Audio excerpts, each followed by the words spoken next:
energía. El curso de él era eso. Aló, aló, aló. Ciencia. Y como que se escucha. Yo como escucho. Entonces, No, mejor. para que sea Las dejé atrás. Mejor porque es que yo tengo, yo necesito que no me quiten. No, estas sí pueden quedarse así. Sí, yo necesito es que no me reflejo allá. Es que aquí cuando te paras allá, mira, ya es como contra la luz aquí.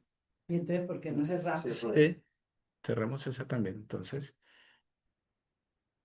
sí, se ve muy oscuro. Y ve. Queda mejor.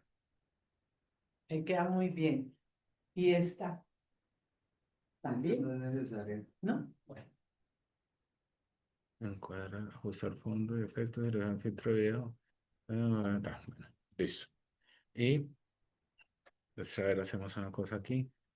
Aló, aló, aló, probando uno, dos, tres.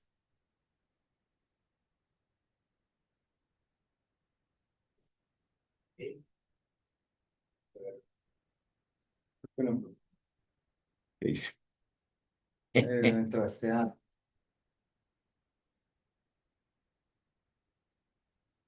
¿Qué dice aquí? No, pusiste televisión. Debe ser la entrada. Son novelas coreanas. Sí. ¿Cómo dice eso? Aquí, con esta del medio.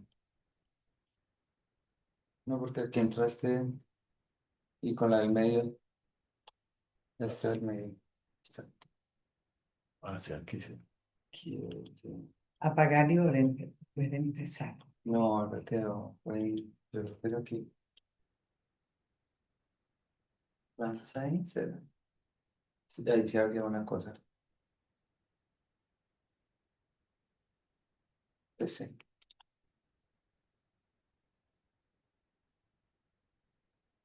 Listo. Pero es que yo quería era subir el volumen. Sí, ese es aquí. ¿De arriba? Pero yo creo que no necesitamos tanto volumen acá. No, solamente para hacer una prueba. Ah, ok. Pero es que yo quería era subir el volumen. Sí, está con un delay. Aló, aló. Sí, sí, sí. Es porque. Espera, así es como se está escuchando el YouTube. Es que lo va a mandar por YouTube. Eso ya está. Sí, sí, sí. Pero que se oiga un poquito, oiga así. Sí. Pero es que No, nosotros no es necesitamos así es como se está utilizar. escuchando Escucha listo. No, que quede el grabado YouTube. en el Es que YouTube. lo va a mandar por YouTube. Eso ya está. Sí, sí, sí.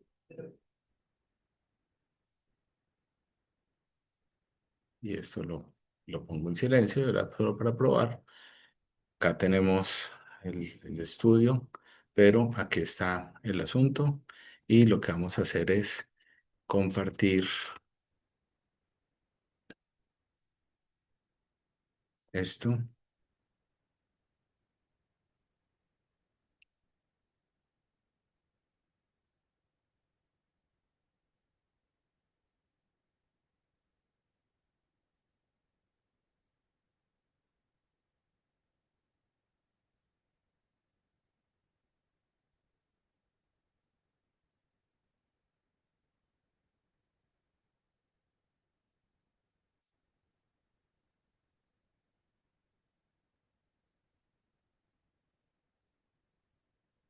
Pero aquí solo me veo yo, ¿no es cierto? No se está viendo no se está viendo eso.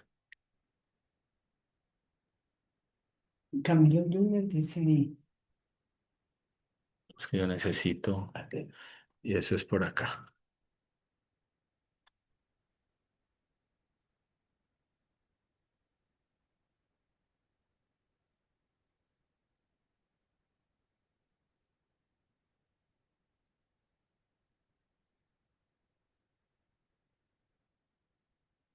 A ver, ir. Esta. Eso sí. Ahora sí. Y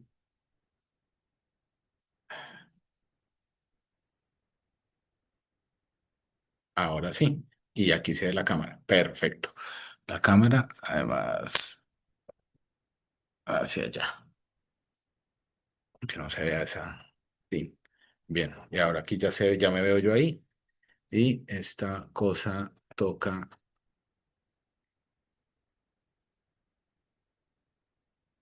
Eso sí. Entonces, El problema es que, oye, ¿será que yo te puedo pedir ¿cómo es tu nombre? Sergio. Sergio. ¿Será que te puedo pedir un favor? Sí, ¿Será que durante la presentación mi hermano puede usar tu computador? Que sí, necesito un claro. portátil porque necesito que él quede como co-host de la sesión de Zoom para Sí. el acceso y eso para no. Claro, si quieres me puedes mandar el Sí, Zoom link por mi ah, correo es sí, sergio.porras@psu.edu. sí, un segundito, ya te lo envío que lo tengo. ¿Dónde está? ¿Dónde estoy? Bueno, es un momentico, ya te lo pongo otra vez porque. Invitar. No lo tocan a- No, sí, ya se lo mando y no, que es que copiar las invitaciones, esto es lo que estaba buscando. Listo. ¿Cómo es el email? ¿Cómo es tu nombre? Sergio. Sergio Sergio. ¿Sergio qué? Porras. Porras. Ahí está. Sí.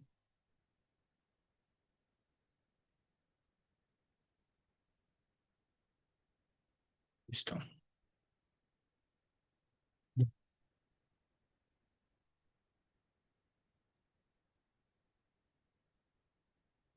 Bien. Eh, ahora sí, vamos a volver a compartir. Admitir. Listo. Y te voy a poner como coanfitrión.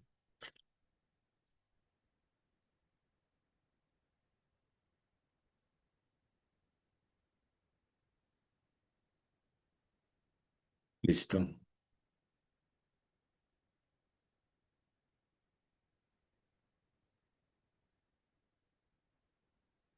Bien. Listo, Sergio.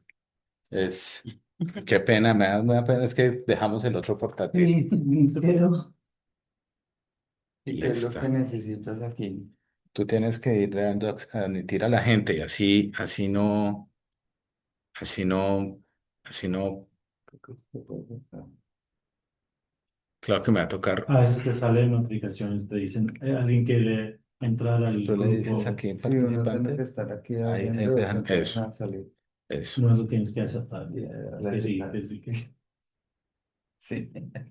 Y antes, cuando era durante el COVID, era algo que en las escuelas que gente mandaban la dirección del video a gente afuera de la escuela y hacían basura, puras sí, maldades. sí, terrible, eso pasó. Sí, Eso fue terrible, lo del COVID y sí, la pandemia, eso generó todos los demonios que le salieron. sí, Fue terrible. Y todo el mundo. sí. Perfecto. Pero entonces vamos a cambiar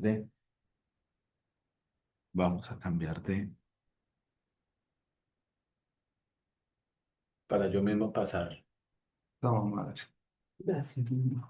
Vamos, está.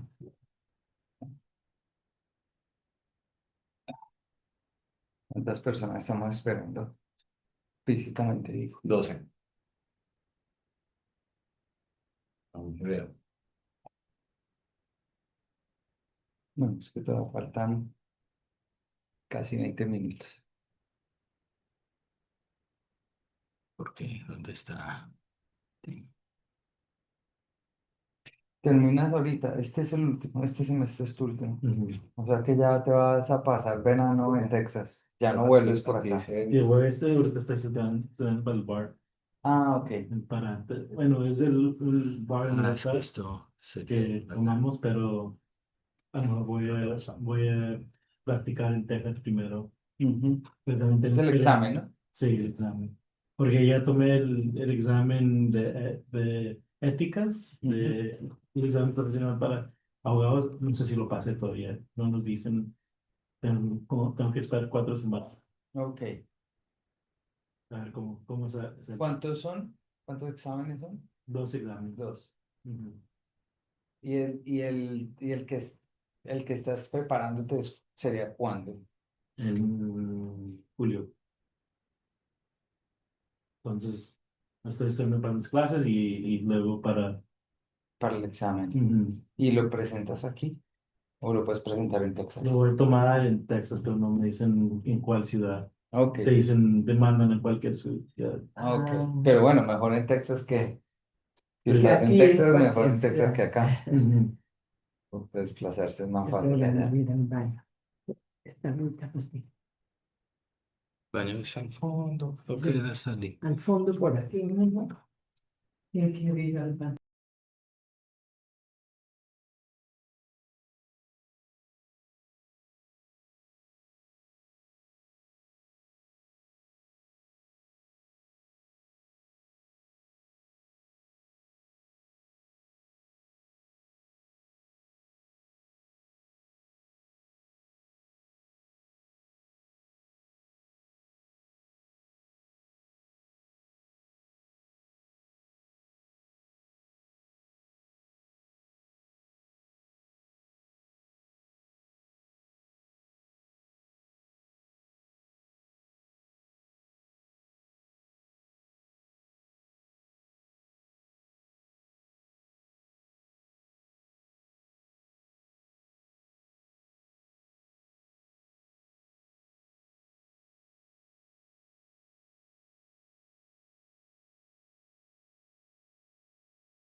¿Sí o no?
Hola Camilo. Hola a todo el mundo. Hello everybody. So can you hear me?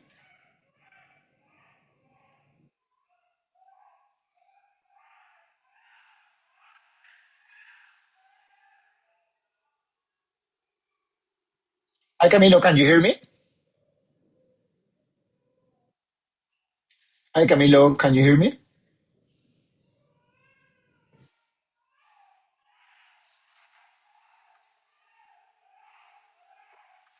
Hello Camilo, can you hear me?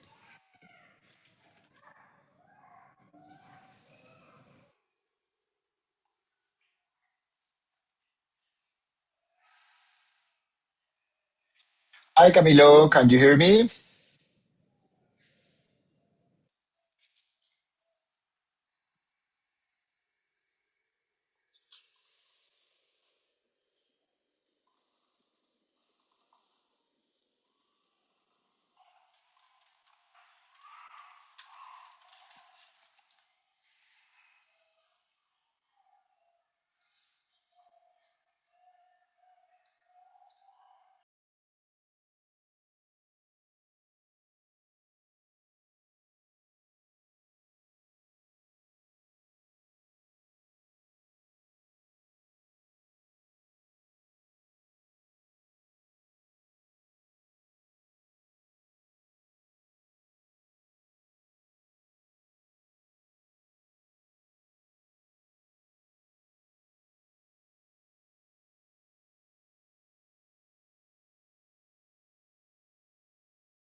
Hello everybody, Camilo, can you hear me?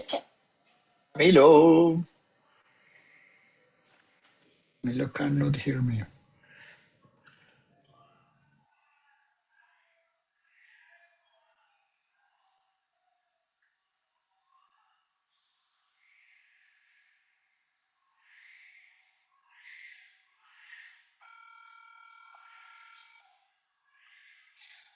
Hola Camilo, tú no me estás escuchando y yo tampoco te escucho. Todo. Listo. Listo, vale, perfecto. Ya con eso entiende. Sí, por favor, porque no sé si estoy escuchando. Listo, yo te cuelgo. Aló, aló. Perfecto. Hola Camilo, ¿qué tal? ¿Me Colombia, escuchas? Colombia. Same. Ok. I heard nothing. So it's you shouldn't. Okay. So I can Diego, hear you perfectly. just Can you hear let me? me know you're listening properly. I am listening Okay, I perfectly. can hear you because okay, perfect. Thanks.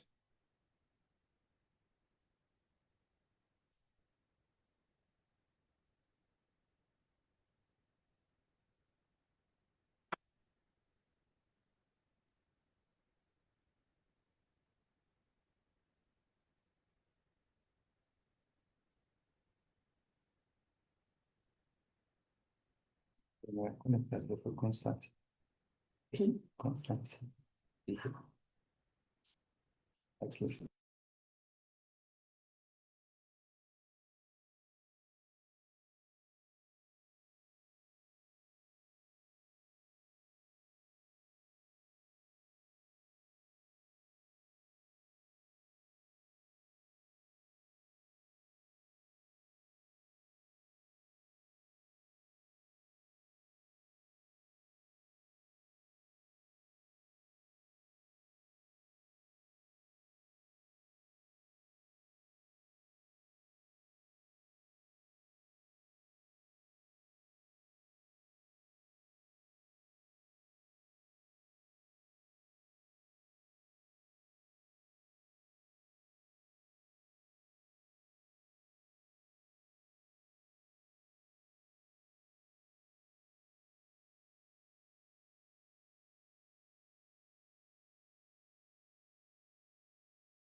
She works.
Okay, good morning, everyone.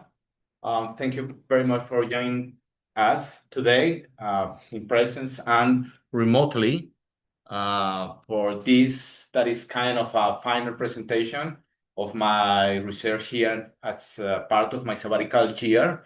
That thanks to Seth and Hannah that they invite me to spend 6 months here in Penn State University. My name is Camilo Younes. I'm a full professor of the National University of Colombia. And here I'm a visiting scholar at the Earth and Environmental Systems Institute, thanks to our director of the institute that is here joining us as well. And today I am trying to present you, because we have different subjects, our field of knowledge present, so the conference will have in a language that will be accessible for everyone. So the name of the presentation is No Water, No Power, Climate Stress and the Future of Resource Adequacy in Power Systems. The contents of the presentation is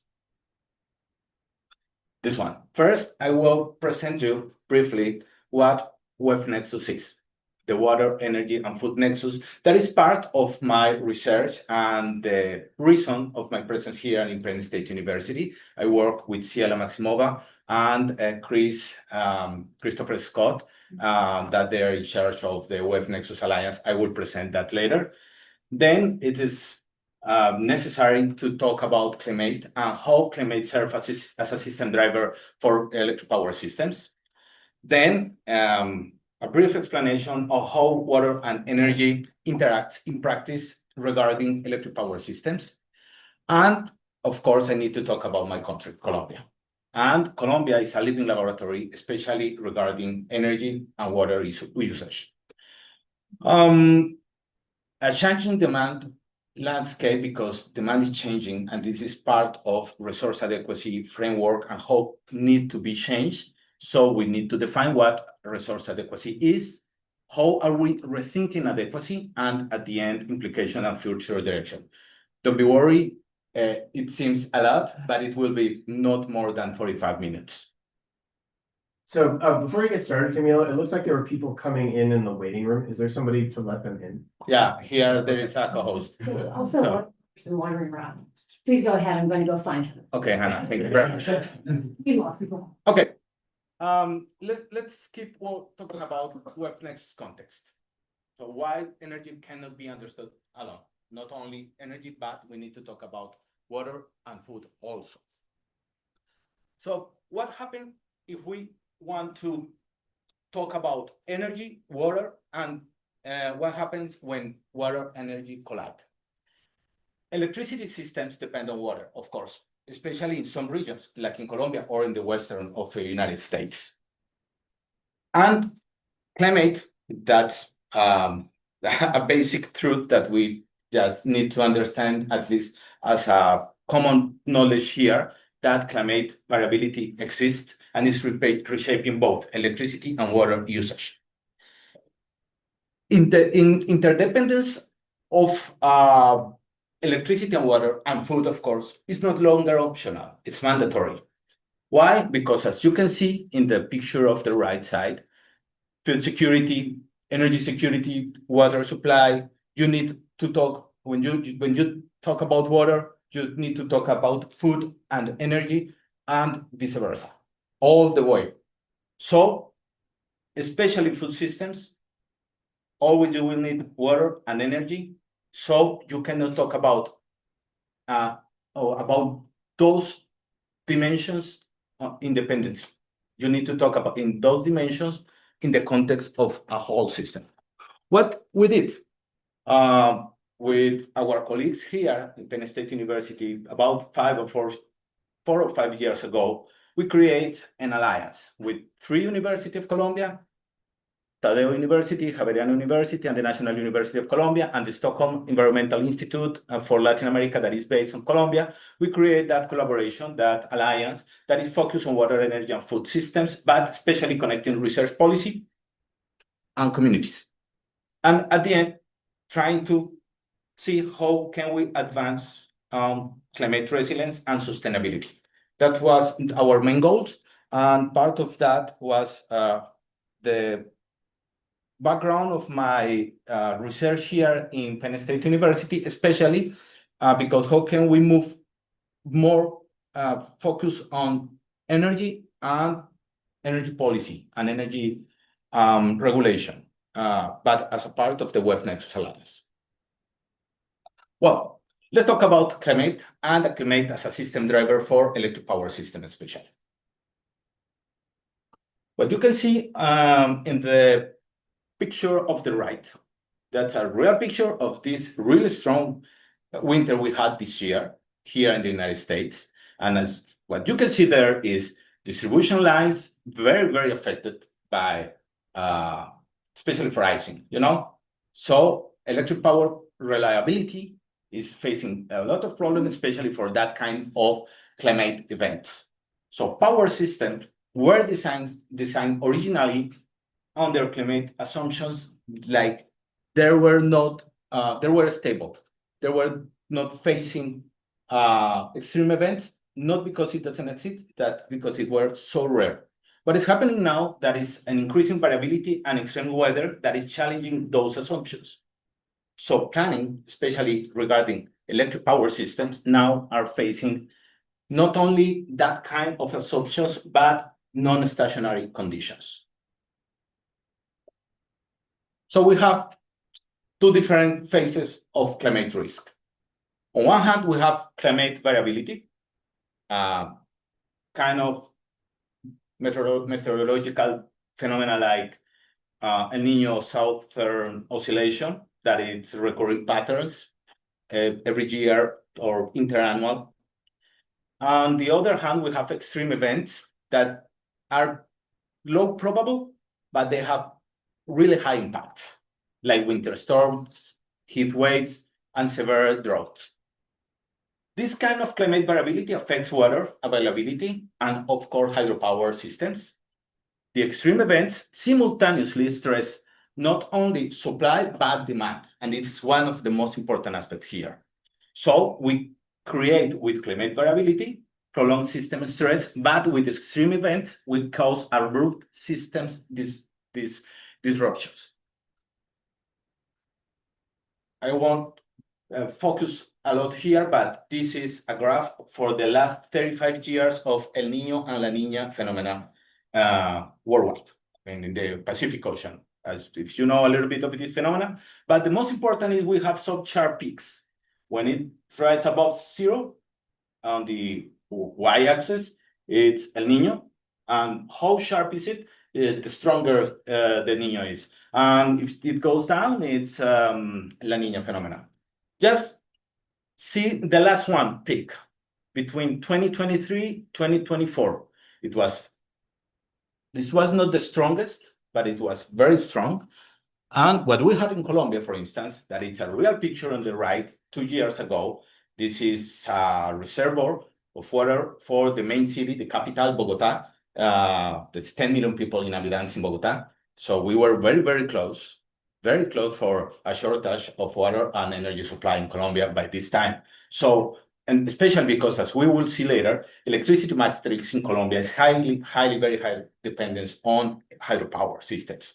And this kind of strong exposure to that kind of phenomena are affecting especially our country a lot.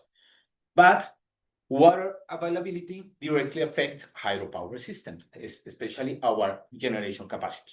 So it can lead to a system-wide stress during drought periods. Of course, that's a normal conclusion in a context like Colombia.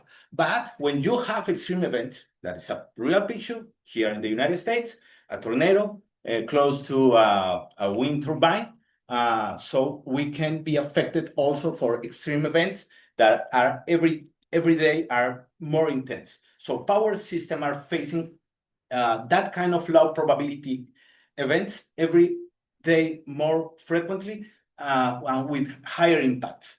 And this kind of events affect not only generation, that it's used to affect mostly of our power system, but it affects also transmission and demand simultaneously. And it's what it's really hard to face today, especially in the kind of metrics we are using, and we will discuss that later. So it can lead to failures in cascade failures of outages that are challenging our traditional planning assumptions in power systems. Okay, so how are our interactions between energy and water in practice? The video that you are watching on the right, it is a reservoir, a dam in the region of San Juan and Mendoza in Argentina. They can generate electricity only by demand, I mean. When they ask them to let the water flow, they can generate, not whenever they want, only when they need water for consumption or irrigation.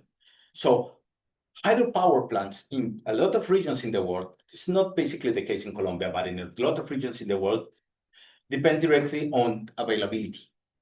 So they cannot generate whenever they want.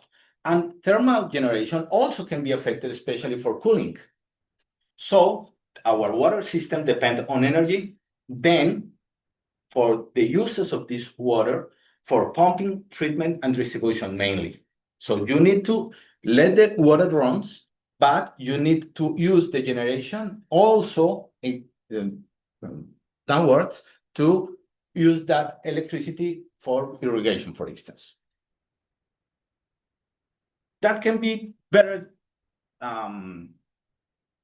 depicted there in that picture. So you have a reservoir, you have a dam, you have hydropower there, but you will use it for drinking, for agricultural issues, and for hydroelectricity also downwards. So our reservoirs of water storage have multiple usages that I said before. So our water allocation decision affects energy availability. That is one of the main issues. And this energy is often a secondary or a conditional use. I insist, not in Colombia. Colombia is not the common case, but it is happening here in the United States. If you go to the Western, you will see that you cannot use the water whenever you want because they have different uses, especially for irrigation. That is a picture, a real picture, 2 years ago in, I think that is in California. I forget right now, but it can depict perfectly what we want to say. If you have, if you need to use that reservoir for hydropower, well, it will depend on the availability of the water levels. So drought conditions reduce effective generation capacity. And water allocation can limit when and how energy is produced. So system operation must adapt to hydrological conditions. That's a reality today. Let me explain you a little bit about Colombia and especially in Colombia hydropower systems. And I need to explain always where Colombia is located. If your geography is not as good as, I mean, everybody needs to explain where you're living. So Colombia is in the corner of South America, right? And we have a very special geography. When the Cordillera of Los Andes entering to Colombia, it splits into 3 different mountain ranges. And it creates a really nice conditions to have a lot of water. We have a lot of rivers. We have 3 main river basins through going from south to north in Colombia. So we have a lot of water. That's good. So everybody said, especially think 100, 150 years ago, if you have water, just use it. Why? It's very, very cheap way to generate electricity. But our dependence on water is so high. And especially because for other climate issues, most of population, 70–80% of population is located on the Andean mountains, in those mountain ranges. So our national interconnection system is located also in the Andean region, where as you can see in that picture on the right. So our complex topography and river system give us a strong dependence on hydropower resources, we will see. And we have that region very well interconnected, but our energy system, we have to accept, is shaped by our geography and our hydrology. How is our energy matrix in Colombia? This is 2 years ago data, but it's more or less the same. About 70% of our matrix is based on hydropower. And the rest basically is thermal. Non-conventional renewable energy system is very, very low. 4%, maybe this year can be up to 7% or something like that. So our system is so sensitive to water availability, of course, and renewable potential, and understanding that hydropower is renewable, is tied to hydrology. So we have a high exposure to climate variability. Okay, that's from the side of generation. Let's see what's happening on demand side. I found that picture that I decided to bring it here today. That is how it's growing electricity in 2 very important countries in the world today, China and the United States. As you can see, United States demand, because this is demand, is a very flat curve for the last 25 years. China is increasing very sharp, very fast. So what we can say is that demand is growing, of course, and especially because the behavior of demand is changing also. So electrification is increasing our system-wide load. What it means? If you have now trying to connect a lot of electric vehicles or maybe data centers in your grid, demand is changing the behavior and generation is not ready to growing at the same velocity. So we have an unstable system because we can stress the system a lot because of demand, and generation is not growing at the same time. Actually, today I saw in the news something that Elon Musk said that he said that in the United States we won't be able to have enough electricity for the chips we are creating right now because we don't have enough electricity generation to bring that electricity to use that kind of data centers, because you cannot, I mean, a nuclear plant, you can spend 10 years to build a nuclear plant, okay? So what is happening? New demand has new patterns, more intensive or more continuous. So traditional forecasting assumptions are weakening. So we need to define new way to define forecasting for demand. This is a real picture of Microsoft data center. They took that data center of the water to cooling. They used to, that's a way to cool because most of energy for data center are for cooling. So that rapid expansion of artificial intelligence and data centers is changing the demand landscape. And especially because in difference of some other kinds of industrial processes, they demand electricity 24/7. So you need to supply electricity all the time. So you cannot play, allow me to say that, with the supply electricity supply. So increasing water use for cooling system is also happening. So we have this, we still have what and how can I use water and electricity and their interconnections. Okay, with that context, let's move to resource adequacy. Nobody needs to know what resource adequacy is. No worries, I will explain it. I will try to do it very easy because the concept is not difficult. This is what we said before. We are increasing climate variability, we are growing exposure to extreme events, and we are rising and evolving demand. With that context, the question is, thinking reliability of the system. Are the current reliability frameworks still adequate for that kind of context? That's the main question. If you see that picture, it's the classical, the typical electric power system. You can generate the electricity that you generate, you need to transmit and distribute that the kind of infrastructure, and then there is the demand. Basically, what we always used to do was, can we meet generation with demand? It was quite easy with formal probabilistic methodologies because demand increased, but it didn't used to increase in the way it is increasing today. So you could planning, say, okay, in 10 years time, I need to have that amount of generation or capacity to attend that demand. It was easy. Now we are facing other kind of problems. So the definition of resource adequacy basically is the ability of a power system to meet demand at all times. But you need to ensure, in the traditional way, to have sufficient generation and system resources. That's the name, why it's called adequacy, because it's adequate in the amount or the infrastructure you have to attend demand. That's the origin of the name, maybe. So it focuses on reliability under uncertainty. That's the problem today. So the question here, the key question is, will there be enough supply when it is needed? That's the problem today. So let me explain that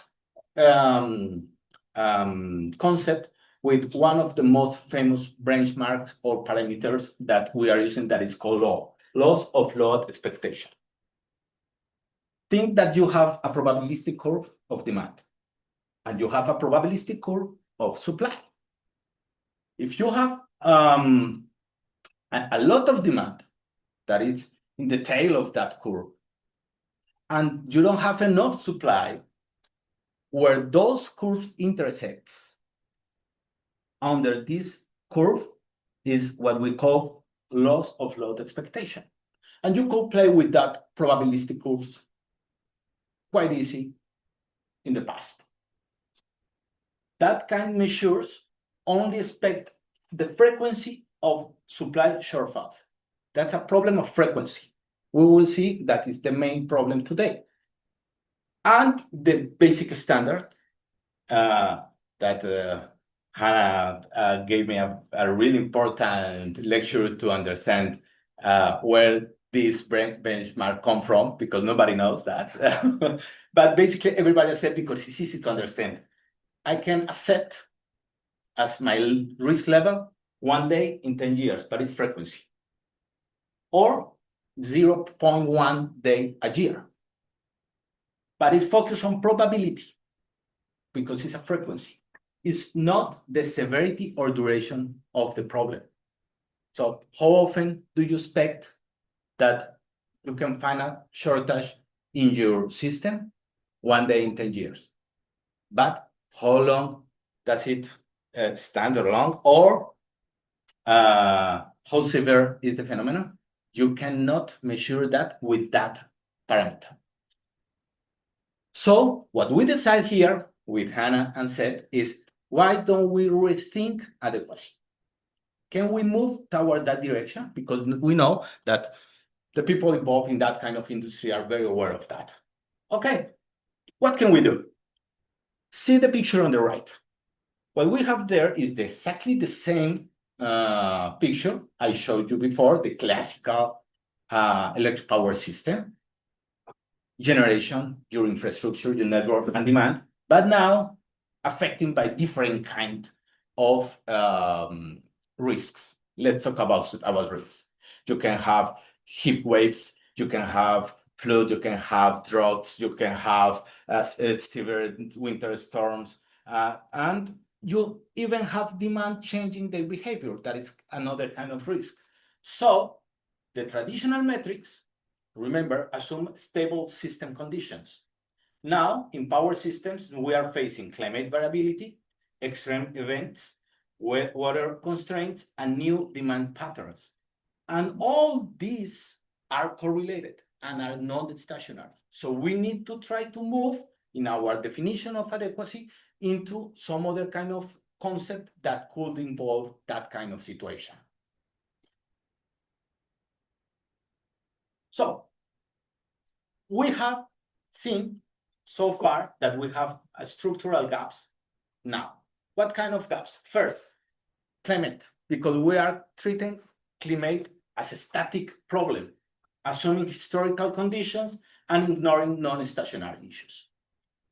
Additionally, we have water constraints overlooked. Why? Because hydrology rarely is modeled explicitly, and it assumes availability of generation as a CC issue. And third, we have extreme events that are underrepresented because they are focused on average conditions, and additionally, there are limited treatment of tail risk. We will see what a tail risk is. So we can affirm that what is measured does not reflect how risk actually occurs. That is what we are facing right now, what that kind of benchmarks like law. What is a tail risk problem? If we want to define adequacy now as a tail risk problem, it is a quite easy concept to understand. If you have a probability curve, again, where in that kind, in the y-axis, you have probability, and the x-axis, you have risk. That tail of the curve, where that is very low probability to occur, but when it occurs, the risk is so high, is what we call black swan curve. And adequacy now is occurring in that zone, in that part of the curve, the high risk zone, because these events are low probability, but with very high impact, but every day it occurs more frequently. So traditional metrics are focused on average conditions, like the mean of this curve, but only, as I said before, are trying to define the frequency of the phenomena. But adequacy depends rarely but critical events, and every day is less rare. So we can move toward a new concept of resource adequacy that move from static to dynamic systems, because, as I said, it's non-stationary and the condition evolves all the time. We need to move from independent risk situation to correlated risk, like climate, water, and demand that can interact together. So the failures of the system are systemic and not isolated as we were trying to define before. And we need to move from average conditions to extreme scenarios that can focus also in tail risk, and we can move towards a planning situation that can consider extreme events.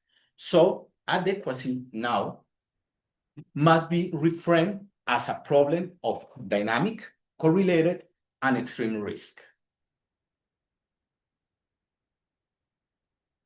So we need to move through what we can call a metric layering. Because law, that's the benchmark, is not enough, but we have to accept that maintain institutional continuity and is widely accepted in planning situation. We are not proposing to stop using law, but law is not longer sufficient. Why? Because it cannot capture severity of the event, duration of shortages, and energy limitation. So we can move toward a complementary metrics that using it at the same time with law can help us to manage that kind of situations. There are at least 3 other benchmarks. The first one is expected unserved energy that can measure or assess the magnitude of unmet demand. Like law, but our loss of load hour that is trying to measure the duration of such shortage conditions and the effective load carrying capacity. That it's a measurement of the contribution of resource at any time depending on the demand. So we can affirm that the adequacy is no longer defined by a single metric, but by a layered metric framework. And another conclusion is that we can affirm that we need to move from a concept of adequacy based on capacity toward a concept of adequacy based on energy. Let me try to explain that.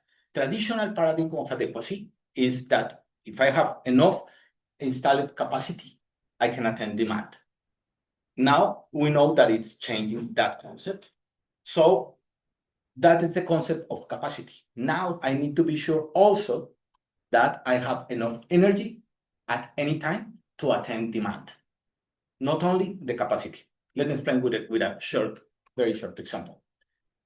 If your demand is 10 gigawatts, if you sum all your generation plants, that is at least 10 gigawatts or above, you know that you have enough resources. But are all generation plants available at any time, especially under extreme condition situations? That's the question. So law cannot measure that alone because we have an emerging reality, because our systems are increasing in energy constrained situation and weather dependence. So there is a critical shift of adequacy that can be available over time and not just installed capacity. And one of these other 3 benchmarks are very important, that is the expected unserved energy that can capture cumulative energy shortfall and prolonged stress conditions, and it is essential, especially for drought scenarios where extreme weather is persistent. It can be much better defined in this table very fast. Before we have capacity, now we need to talk about energy. Before we were trying to define instant situation, now this is time-dependent situation. And before we evaluate independent events, now we have persistence stress that can be or should be evaluated together. So adequacy is no longer about capacity, it is about sustained energy availability. And we need to understand that now adequacy should be understood as a multidimensional risk governance problem. That is another point that is very important. We need to move for a single parameter or benchmark that only give me a frequency dependence situation. But if we can move toward a risk governance problem, it could be much better. Why? Because if we combine different kind of parameters that can measure, assess frequency, magnitude, duration, and performance, and all these risk drivers now can be correlated, we should have an adequacy that depends on the system behavior under stress, not only with average condition, independent events, and static assumptions. That's the way. So adequacy, we could say now, is the ability to manage multidimensional, correlated, and extreme risk parameter. So as a conclusion, a main conclusion, let me give you some implication and future discussions or direction of this work. First, a very important, maybe the most important in my opinion, is that it has a strong implication in policy and planning. We need to move in planning that can incorporate climate dynamics. We need to move beyond historical averages. We need to integrate non-stationary climate scenarios. The correlation of water and energy or their interaction must be explicit in planning and policy situation, because we need to model hydrological situation with constraints, and we need to consider that water users competing water user is important, not different situations. So we will need to remember that graphic that I showed at the beginning. So we'll use that your water for irrigation, for consumption, and for electricity generation. You need to understand them together.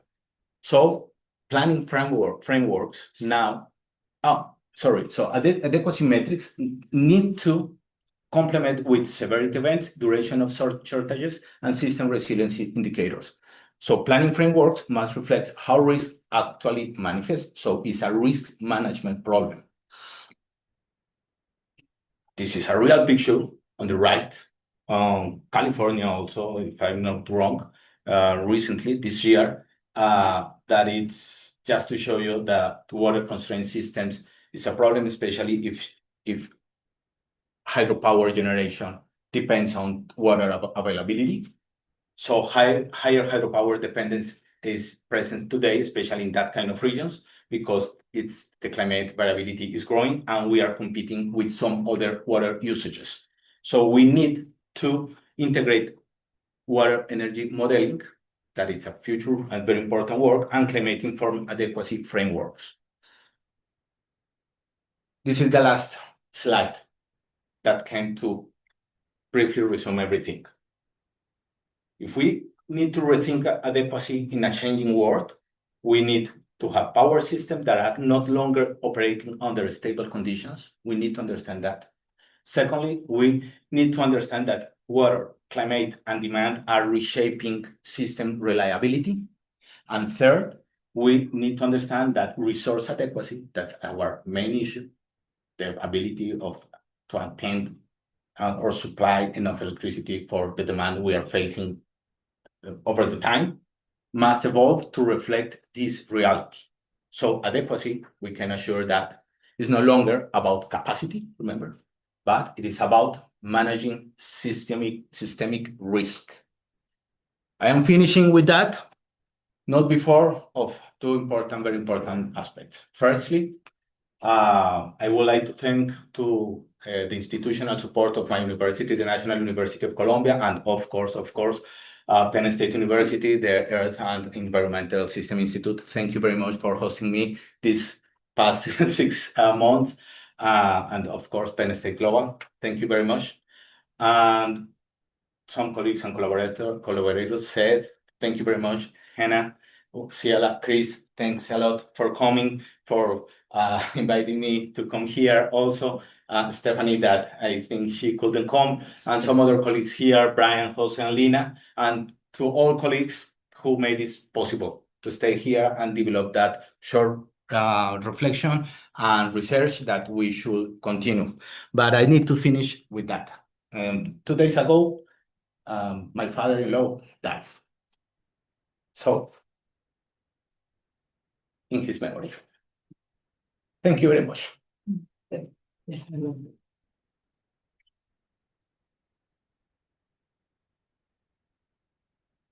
Dedicated to him.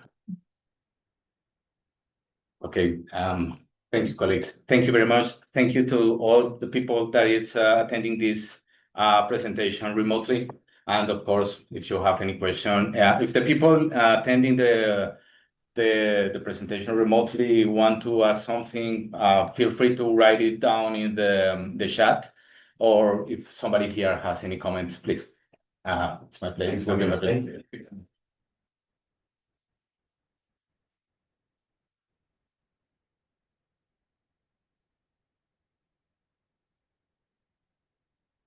Camilo, I have a question. Go ahead. So, I'm thinking about hydropower systems both in terms of the distribution of availability of the resource water to generate electricity, power side, both in terms of low flows and of course adequacy and sustainable energy availability to address the questions you've addressed are shortage concerns. And I think that's primarily when you're looking to meet demand adequately and recover from failures and things, there's that adequacy. What about the other side of the curve where you have major catastrophic flooding events where hydropower is also called to meet not just energy needs, but the infrastructure is called on to meet flood control needs and called on to meet other sorts of contingencies? Have you thought systematically about how that is, or does that just become a water problem because now energy demands will be satisfied, so the infrastructure can run entirely to meet the water needs, and it doesn't have to be a coupled water and energy system? Thank you very much, Chris, for your question. And this is so important. And allow me to explain that with a real world example. In Colombia, worldwide, nobody wants to make any more huge dams for electricity generation, because we can face problems like we faced in Colombia a couple of years ago, 3-4 years ago. We were constructing a dam. I mean, in Colombia, I'm not, but we were constructing a dam, a big dam with a quite big power plant generation, and climate situation happened. La Niña, when La Niña is present in Colombia, it rains a lot, and it started raining a lot, and the dam were not finished. And they had a really bad situation because they need to start moving very, very fast to finish the dam before we had a real catastrophic scenario. And they need to open because it was an engineering situation, very bad plan situation. So they closed some the bypass tunnels and the tunnels, and we were very, very close to a really catastrophic situation in Colombia because of that. So always when you will plan generation electricity, because of course you need to attend demand.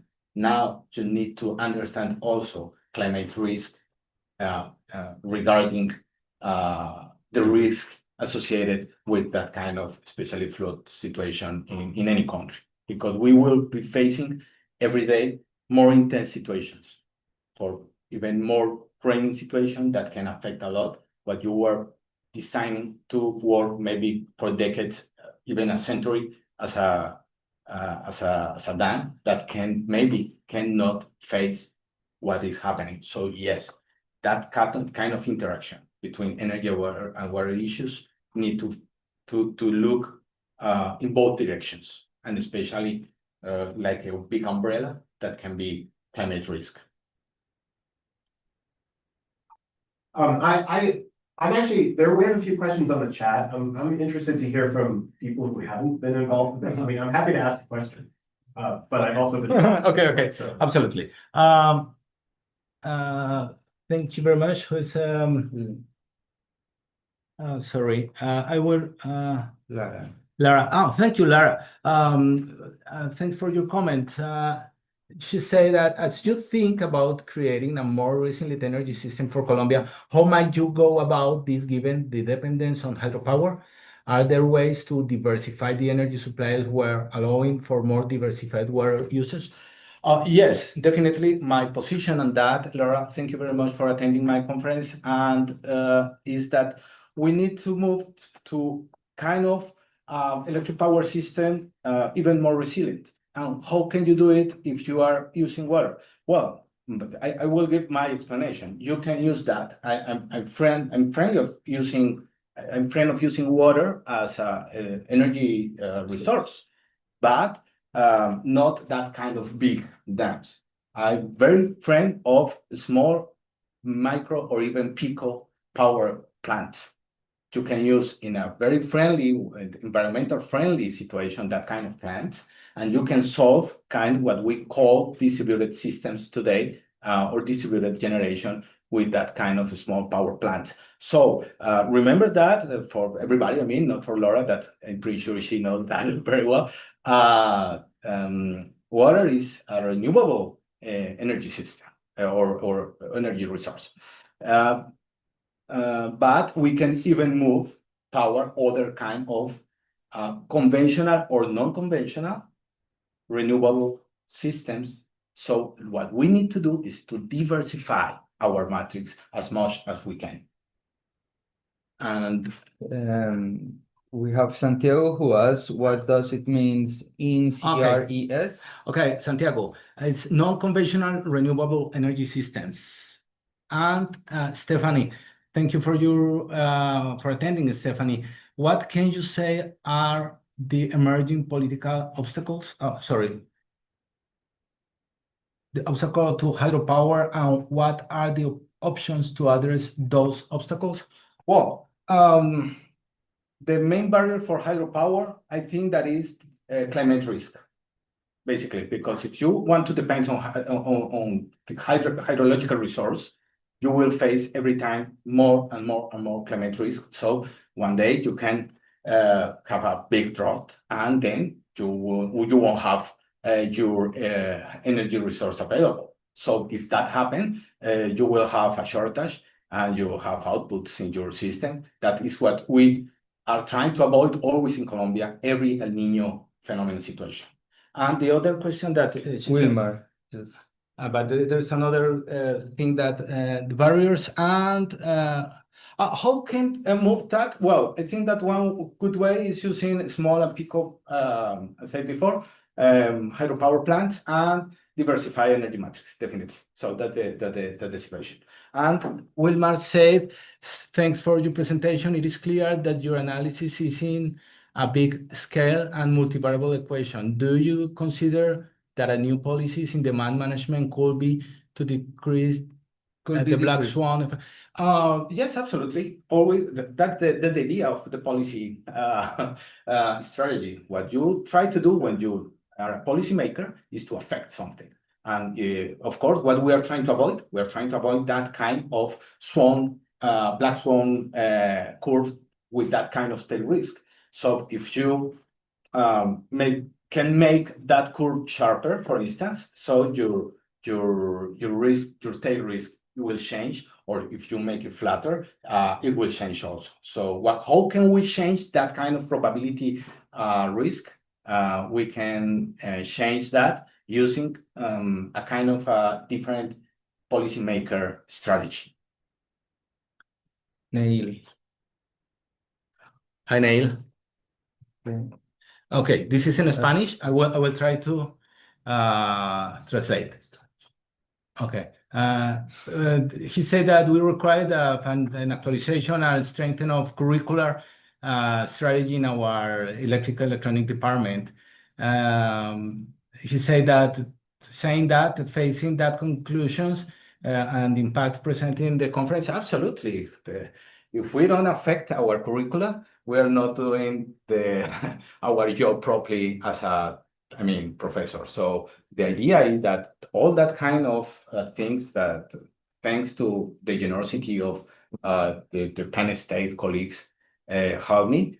The idea is, for instance, to take all this knowledge and bring it there to Colombia and improve our curriculum. Actually, next semester I will teach Hannah the same, with some modification of the course that I was teaching here in Penn State regarding energy justice and energy and law, comparative law and energy justice. So that's a way to modify and affect positively our curriculum and our universities, and to keep working together.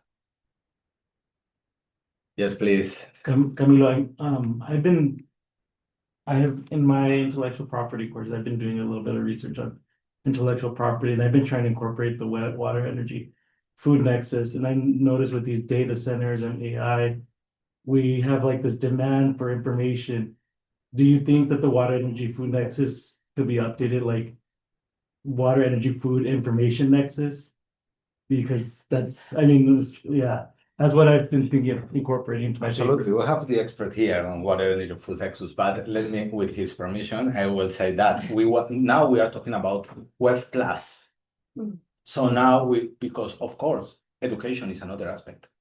Health, of course, information now in that kind of world without the data centers and AI issues. So what we are trying to move is about Web Plus, and not necessarily talking about all the time water, energy, food, because there are some interactions that we show today only or especially on mainly on water and energy, but talking about information and data management and how to manage the implication of data centers, AI. It's one of the main concerns today, especially on energy issues. Absolutely.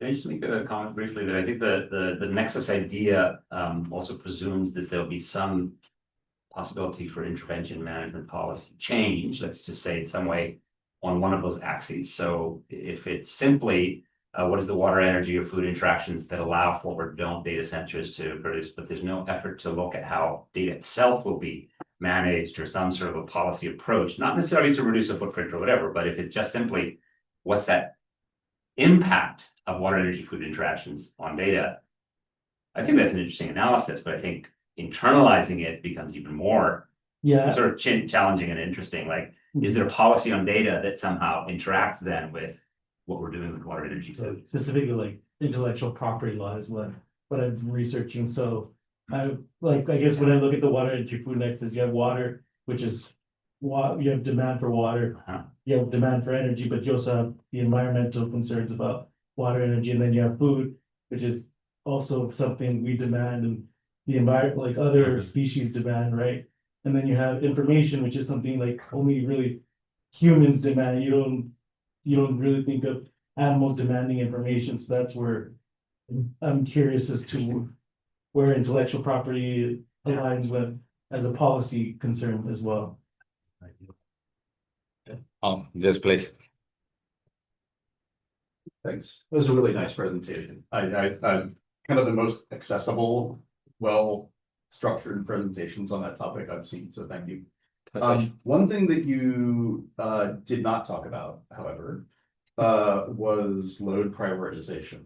So we want to make sure that we always have power for hospitals and for the computers that are running air traffic control. Probably don't need it so much for heating my hot tub or for using an AI data center to make, new memes. But I might want the AI data center for doing other things like medical imaging or something like that. So we're not very sophisticated about load prioritization. How should we be doing that? How does that fit into the framework you're talking about here? Okay, thank you. Thanks for your words. Firstly, indeed, I didn't talk about that, but it's one of my main concerns. Actually, the course that I mentioned before was about energy justice, okay, because that prioritization is that kind of focus. There is even one concern that scares the most: tariffs, bills. Because if your demand increase, the basic economy, if your demand increase and you don't have enough supply, so bill will increase, and nobody wants that, especially politicians and nobody, consumers. But it affects a lot. There's a couple of concepts that are pretty interesting, like energy poverty.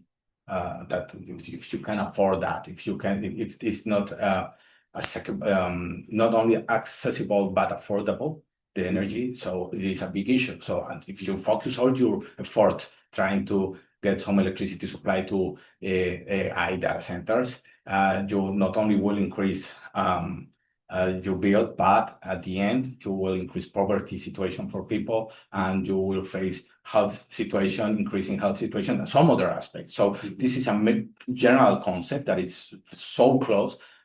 This was more technical, conceptual conference, but I agree with you that you need to, with a policy strategy, try as a policymaker, try to define how to move towards that kind of situation, because it's the first one you need to avoid. Okay. I don't know if is there any other question. If not, let me thank again to you all, guys. Thank you very much, really, because your generosity, and it was a cold at first, but a wonderful time here in Pennsylvania. Thank you very much.